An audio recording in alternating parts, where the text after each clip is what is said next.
Crome Yellow by Aldous Huxley. Chapter 1. Along this particular stretch of line no express had ever passed. All the trains, the few that there were, stopped at all the stations. Dennis knew the names of those stations by heart. Bowl, Tritton, Spavin, Delaware, Nipswich for Timpany, West Bowlby, and finally Camlet on the Water. Camlet was where he always got out, leaving the train to creep indolently onward, goodness only knew whither, into the green heart of England. They were snorting out of West Bowlby now. It was the next station, thank heaven. Dennis took his chattels off the rack and piled them neatly in the corner opposite his own. A futile proceeding, but one must have something to do. When he had finished, he sank back into his seat and closed his eyes. It was extremely hot. Oh, this journey! It was 2 hours cut clean out of his life. 2 hours in which he might have done so much, so much. Written the perfect poem, for example, or read the one illuminating book, instead of which his gorge rose at the smell of the dusty cushions against which he was leaning. 2 hours.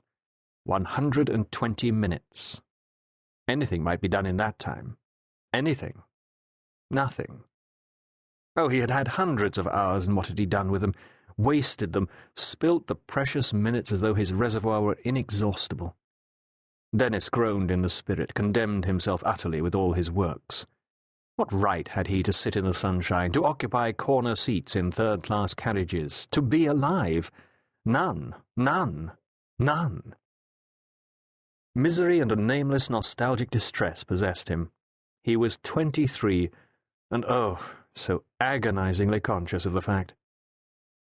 The train came bumpingly to a halt. Here was Camlet at last. Dennis jumped up, crammed his hat over his eyes, deranged his pile of baggage, leaned out of the window and shouted for a porter, seized a bag in either hand, and had to put them down again in order to open the door. When at last he had safely bundled himself and his baggage onto the platform, he ran up the train towards the van. "A bicycle! A bicycle!" he said breathlessly to the guard. He felt himself a man of action. The guard paid no attention, but continued methodically to hand out, one by one, the packages labelled to Camlet. "A bicycle," Dennis repeated. "A green machine, cross-framed, name of Stone, S-T-O-N-E. "All in good time, sir," said the guard soothingly. He was a large, stately man with a naval beard. One pictured him at home, drinking tea, surrounded by a numerous family. It was in that tone that he must have spoken to his children when they were tiresome. "All in good time, sir." Dennis's man of action collapsed, punctured. He left his luggage to be called for later and pushed off on his bicycle. He always took his bicycle when he went into the country. It was part of the theory of exercise. One day one would get up at 6 o'clock and pedal away to Kenilworth or Stratford-on-Avon, anywhere. And within a radius of 20 miles there were always Norman churches and Tudor mansions to be seen in the course of an afternoon's excursion. Somehow they never did get seen. But all the same it was nice to feel that the bicycle was there, and that one fine morning one really might get up at 6. Once at the top of the long hill which led up from Camlet Station, he felt his spirits mounting. The world, he found, was good. The faraway blue hills, the harvests whitening on the slopes of the ridge along which his road led him, the treeless skylines that changed as he moved, yes, they were all good.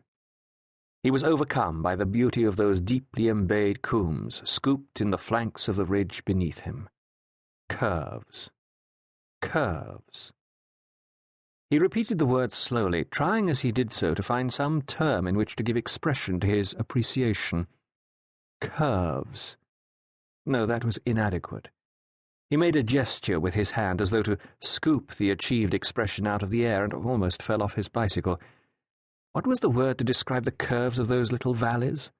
They were as fine as the lines of a human body. They were informed with the subtlety of art. Galbe. That was a good word. But it was French. Le galbe évasé de ses hanches. Had one ever read a French novel in which that phrase didn't occur? Some day he would compile a dictionary for the use of novelists. Galbe, gonflé, goulou. Parfum, peau, perverse, potelé, pudeur, vertu, volupté.